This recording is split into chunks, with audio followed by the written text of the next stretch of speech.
Alrighty, ladies, gentlemen, boys and girls, good morning. Happy Thursday. This is April 16th. This is Precalculus A3.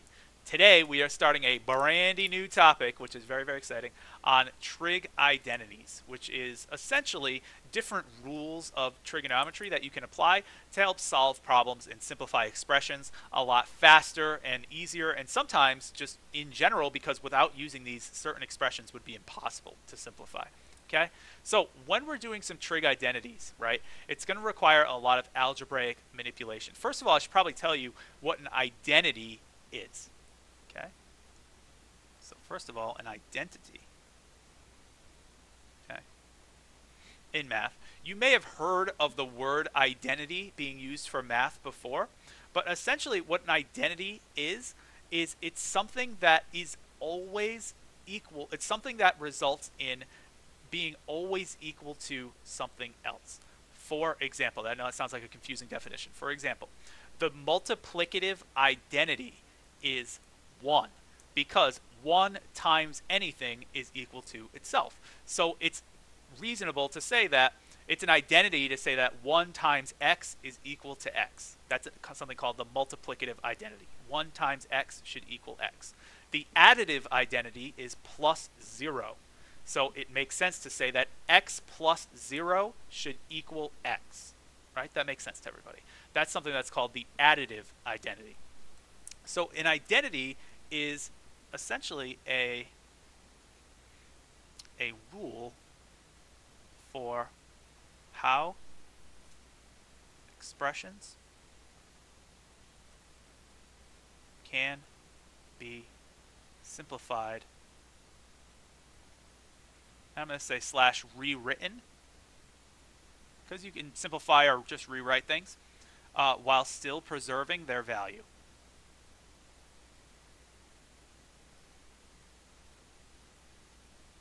Oh, sorry, I should say while still preserving its value. Okay. That's definitely a good way to word that, I think, much better than the verbal way I was trying to. It's a rule for how expressions can be simplified and rewritten while still preserving its value. Okay? So our goal in this unit, our goal is going to be to simplify trig expressions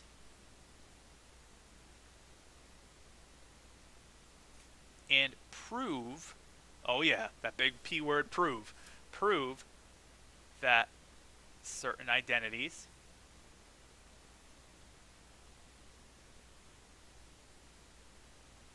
are true. Okay? Or maybe not true. They could be false as well. Okay? Why are we even bothering to do this, though? You might be like, well, who cares? Why care about identities? Clearly 1 times anything is equal to itself. Like, I know that. Why do I have to prove that? Well, it's a lot more complicated than that when you get to trig. But also the reason why, like, I would say, like, who cares? Well, we should care because using trig identities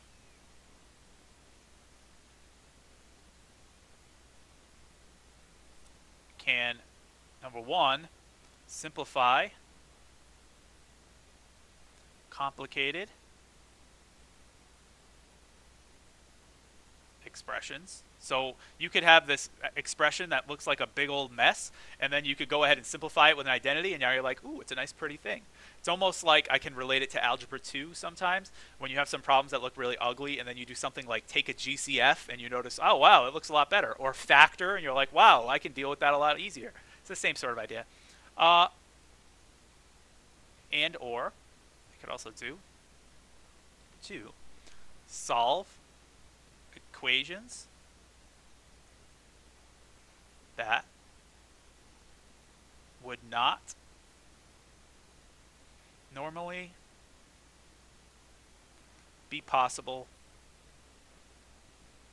by hand. Okay, so there are certain types of equations that normally you would not be able to solve them by hand unless you apply one of these identities. Okay, so before we actually start, I want to make sure that I talk about something called a compound fraction. Okay. This is something that you should have seen in Algebra 2, maybe even before that, but since it probably hasn't come up in pre-calc up until now, I think it's really good to review it. Okay. Compound fractions are things that you encounter a lot in this particular unit. A compound fraction is essentially a fraction divided by a fraction. Okay, which sounds scary, but is not scary. Remember, when you divide by a fraction, you don't panic and you don't freak out and you don't cry. You multiply by the reciprocal. Okay, so something to show you very quickly. Just some rules for compound fractions. I think they might be called complex fractions now I'm thinking about it. Compound or complex, I think they're maybe interchangeable names. We'll see. What if I had this fraction? I had a divided by b, right? Just some fraction with a and b being regular old numbers. And then I had that fraction all divided by c. Okay, how would I actually simplify that?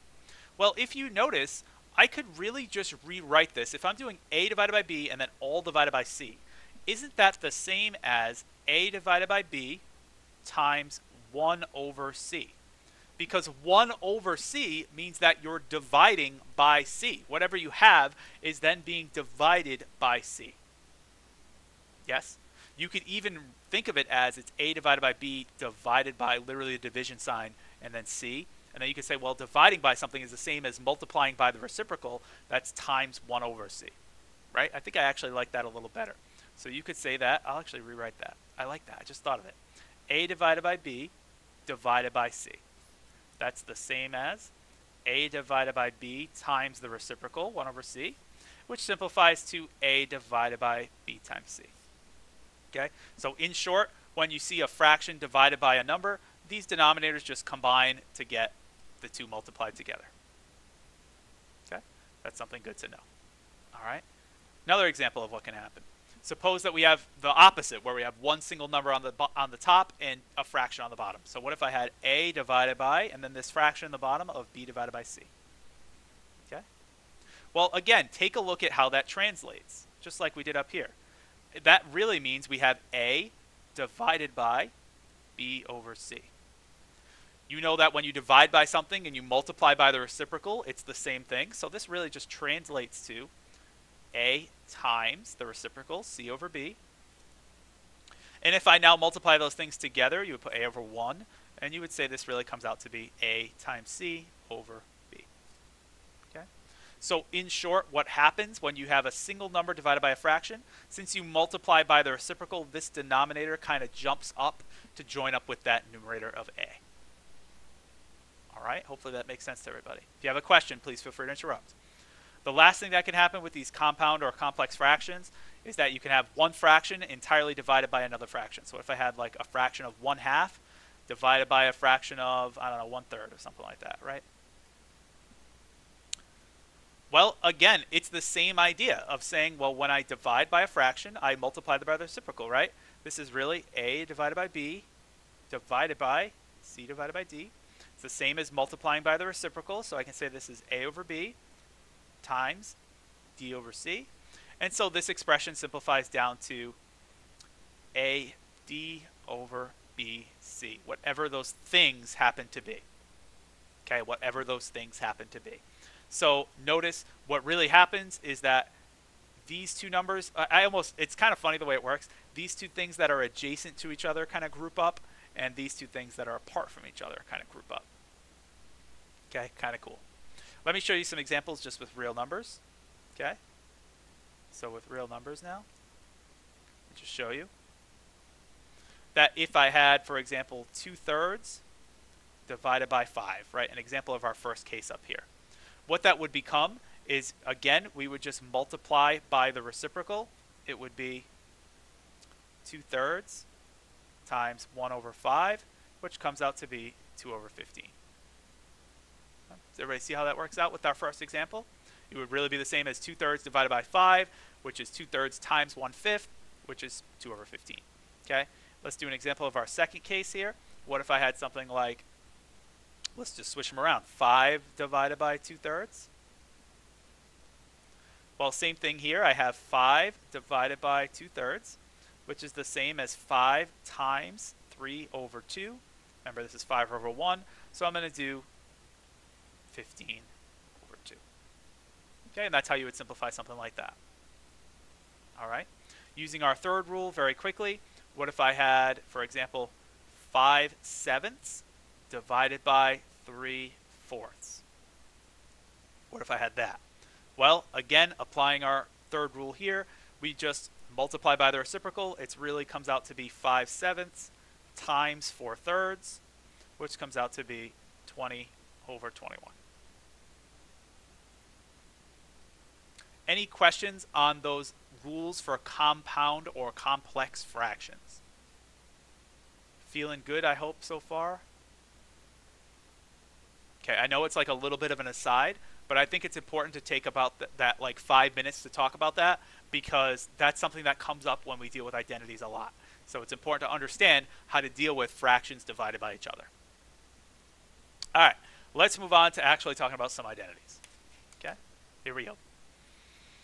Let's bring back our good old friend, the unit circle. Love me some unit circle, right? Try to draw it as best I can here. Look at that. Good old pal, the unit circle. Yes? You can sort of split it this way. And you can split it this way. That's not a bad looking unit circle. The top's a little bigger, but that's really not that bad. So here's our good friend, the unit circle, right? You may remember that in a unit circle, if I draw any line from the center to the outside, the reason why it's called the unit circle is because the radius of the unit circle is 1. Right? It's 1 unit. That's why it's called the unit circle. Okay? You may also remember that if I drop a line down like this, create a little right angle here, and say I call this my angle theta. Yes? This is what we did talk about this in class, but I'm just showing you a little review. We could say that the sine of theta, how do you find the sine of an angle? Well, the sine of any angle is going to be equal to this over this, opposite over hypotenuse in a right triangle, correct? So if I'm looking at this angle, the sine of theta would be opposite over hypotenuse. This opposite is really your y value of whatever this point happens to be. And this adjacent side, by the way, is x. So you would say that your sine is opposite over hypotenuse, which is really opposite y over your hypotenuse. In the unit circle, the hypotenuse is 1. So you could say that your sine of theta is the same as y, right? Your cosine of theta, therefore, is kind of the same idea. We know it's defined as adjacent over hypotenuse for any angle. So I can say that in this case, that's x over 1, because x, our x-coordinate, is our adjacent, over 1 our hypotenuse. And so the cosine in the unit circle is the x value. That's why when we write these little coordinates, when we did our exact value coordinates, we wrote cosine comma sine, because it's x comma y, right? Not surprisingly, we can say, well, the tangent, right? The tangent is really opposite over adjacent. So it's really opposite over adjacent, which is y over x. But we said, well, if sine is y and cosine is x, you may remember that I alluded to the fact that tangent can be written as sine over cosine. And that's absolutely true. If you take the sine value of anything and divide it by the cosine of anything, you'll get the tangent of that thing. Does that make sense to everybody? Hopefully that makes sense, yes? So we introduced a couple other trig functions that you may remember when we had that big chart of all those exact values that you had to know, right? We also have these things called the secant, cosecant, and cotangent, correct? And really, they're just reciprocals of what you see here, right? So if the sine of any angle is y, then the cosecant is just 1 over y, all right? If the cosine is x, the secant is 1 over x. If the tangent is sine over cosine, then the cotangent is the reciprocal cosine over sine. Okay? Let me write those down for you now. All right? You know that if the tangent is sine over cosine, then the cotangent would be the reciprocal, cosine over sine. Okay? Yes? Good. This is what's referred to now as your reciprocal. The sort of categories of these identities. It's what's called your reciprocal identities. Okay? Because these are just true facts. These are things that are true. Okay? It is accurate to say that the cosecant of x, or sorry, let's use theta. The cosecant of theta is the same as 1 over the sine. It's the reciprocal of the sine. Okay? And we can say that the sine of theta is the reciprocal of the cosecant, 1 over cosecant. All right? That's just a fact. They're reciprocals of each other. So we can use that fact when we're simplifying expressions. We could say that the secant of theta is the reciprocal of the cosine. That's how we defined it back in class. Which therefore means that the cosine is the reciprocal of the secant. All right, if you flip them, remember our little dance? You're going to make me do it on camera? I don't care. We got our sine, cosine. God, I can't even do it. Sine, cosecant, sine, cosecant, sine, cosecant, secant, cosine, secant, cosine, secant, cosine, tangent, cotangent, tangent, cotangent, tangent, cotangent. I didn't rehearse that, so that's why I was a little rusty, but that's the idea, right? Not that I've rehearsed it in the past. Don't tell anyone. All right, so we have that also the cotangent of theta is 1 over the tangent of theta, and also the tangent of theta is 1 over the cotangent. Right? They're just reciprocals of each other. And those are what are referred to as our reciprocal identities. So it's good to know that in any problem, we can go ahead and change secant to cosine by taking the reciprocal. Like if we see secants and cosines mixed together, we don't want them to be mixed together. We can just change them all to the same thing. You're going to see that in a little bit. Okay? So, for example, consider something like this. Okay? If I said simplify, and I gave you this expression. Secant of theta times tangent of theta times cosine of theta times cosecant of theta. Okay? If I had that expression. And my instructions to you were to simplify. You'd be like, right. So how do I do that? Well, one great strategy is to make use of these reciprocal identities. And a strategy that I'm going to repeat a lot is I recommend changing everything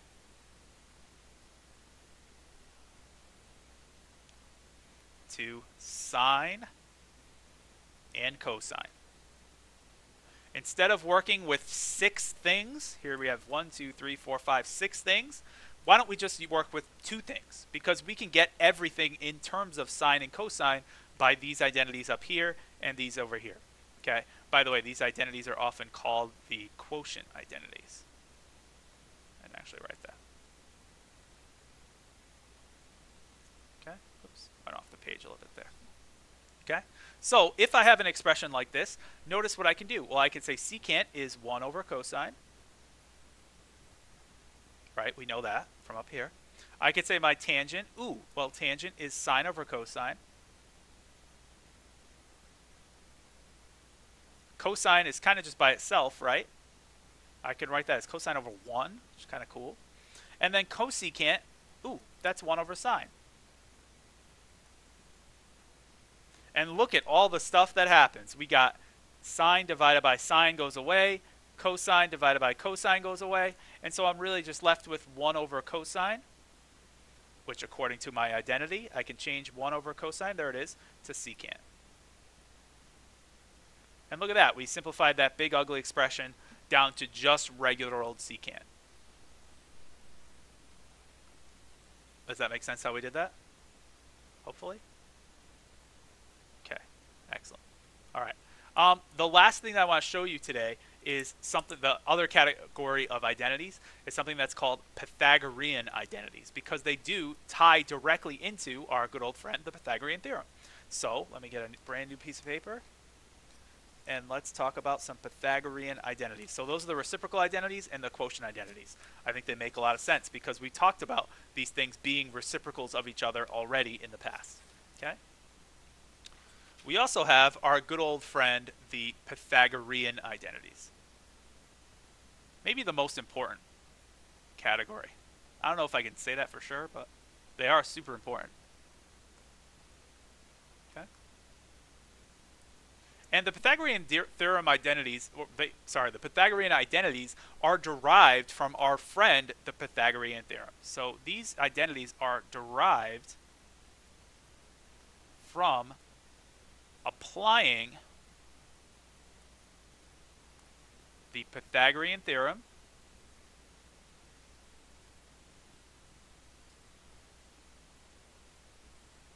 to the unit circle. All right, the unit circle definitions of sine and cosine. Okay, take a look. We already said that in our circle, there's my unit circle. That's not a bad circle, right? If I go from the middle and I make any radius here, we know that radius is 1. We know this is our y, and we know this is our x. I don't think that was quite as neat as the other one, but that's okay, right? Good. So it would be fair to say, since this makes a right triangle, we could use the Pythagorean theorem to say that a squared plus b squared equals c squared, right? I could say x squared plus y squared should equal 1 squared. Yes, because we know that the Pythagorean theorem says any two legs of a right triangle, this squared plus this squared should equal that squared. I think that's very straightforward, right? But we established, way over here, that didn't we say that the sine is y and cosine is the same as x on the unit circle? So I could change this now to say that, well, doesn't this really mean that the cosine of theta, this is theta, squared, plus the sine of theta squared should equal 1? And that's an absolutely 100% true fact. Okay? The way that I would write this is I would write this as cosine squared of theta plus sine squared of theta is equal to 1. And that is a big key fact. I don't know what you do in your notes to keep track of it. Put a box around it, a star, a cloud, a highlight, whatever you want to do. That is super important. Okay? One quick aside that I want to make about notation. Okay? I'll do it down here. Notation. Okay? If I do something like the sine of theta times the sine of theta, we write that as the sine squared of theta. That's how it's expressed. Okay? That's how it's expressed. If it's tempting, it's very tempting to write that it's sine theta squared, but what this means, what that really translates to, would be that your actual angle is being squared and not that the sine is being multiplied by itself. Okay? Like if you had literally the angle squared and then you take the sine of it, that's where you'd write something like that. But if I'm writing the sine times the sine, it's typically, not typically, it's always written as sine squared of theta. Likewise, if I have cosine times cosine, I'm going to write that as cosine squared of theta. Okay, because you're not squaring the angle, you're just applying that function of cosine twice. Okay, it's sine times sine, sine squared, or cosine times cosine, cosine squared. Does that make sense? We're not changing the actual degree of the angle. So that's a really important thing. Okay, there are two other Pythagorean identities, and they actually come from dividing this by cosine and dividing by sine. So take a look. If I have my expression up here, I have my thing that I established, that cosine squared of theta plus sine squared of theta is equal to 1. Right? Which, by the way, that fact in and of itself is wicked cool. Like, if you take any angle, take the sine of it, square it, take the cosine of it, square it, and add them together, you get 1. Any angle in the world. Super cool. Okay, anyway, if I take these two things, right? Suppose I divided both sides by, let's do cosine first. Divided both sides by cosine squared.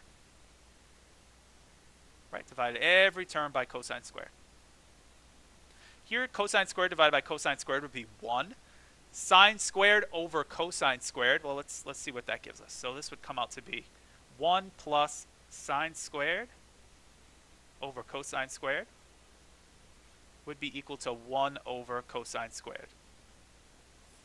But hopefully you're thinking to yourself, ooh, I've seen sine divided by cosine before. I'm like about to start choking because I'm getting so excited. Sine divided by cosine was tangent, right? So shouldn't it make sense that sine squared divided by cosine squared is tangent squared? And yes, it absolutely does. Ooh, I saw 1 over cosine when I did this. Look, 1 over cosine right there. Isn't that secant? So wouldn't 1 over cosine squared be secant squared? And it absolutely is. So another great useful Pythagorean theorem identity is we can say that 1 plus tangent squared is equal to secant squared. just like that, right? That's another super useful Pythagorean identity. Again, box, cloud, highlight, whatever you do to make it stand out, all right? The other one that we can come up with is just if we take this and divide it by sine. So again, I'll start back here. Cosine squared theta plus sine squared theta equal to 1. If I now take everything, instead of divided by cosine squared, let's divide everything by sine squared. Just like that, okay? What that translates into now is we get cosine divided by sine. Again, you should be like, ooh, cosine divided by sine. I remember seeing that. I remember seeing that right here. That's the same as cotangent. So shouldn't cosine squared divided by sine squared be cotangent squared? Yes, it should. Plus 1 is equal to 1 over sine squared. That's cosecant squared. Okay? And looky here. That's another super useful Pythagorean identity. All right? So if you see something like cosine squared plus sine squared in an equation, you can go ahead and substitute that for 1. That's the benefit of that. If you see 1 plus tangent squared, I can say, nope, that's secant squared. You could say cosecant squared plus 1, is that cosecant squared? Absolutely. Okay? And one last thing I want to point out as we enter the final minute here is there are many variations on the Pythagorean identity. So just note quickly, there are many variations of these identities. Okay? And what do I mean by that? I mean, if you have cosine squared theta plus sine squared theta is equal to 1, then you could also say that sine squared of theta should equal 1 minus cosine squared of theta. If you just subtract cosine squared from both sides. That's also a true fact. You could say cosine squared of theta should equal 1 minus sine squared of theta if you just took your original and subtracted sine squared from both sides. That's another identity, right? You could take something like this, right? What if you subtracted tangent from both sides? Tangent squared, rather. Wouldn't you get that 1 is equal to secant squared minus tangent squared? Absolutely you would. Okay? You could also get right here. What if I subtracted 1 from, or what if I subtracted 1 from both sides? You could say that cotangent is equal to cosecant minus 1. Right? Cosecant squared of theta minus 1. All those are variations of all of these. And so it's really important that you are able to identify, hey, this looks kind of like my Pythagorean identities. Let's see if it's one variation of something like this. In any expression or equation, I'm going to say that if you see, right, in all caps, any squared trig terms, try your Pythagorean identities.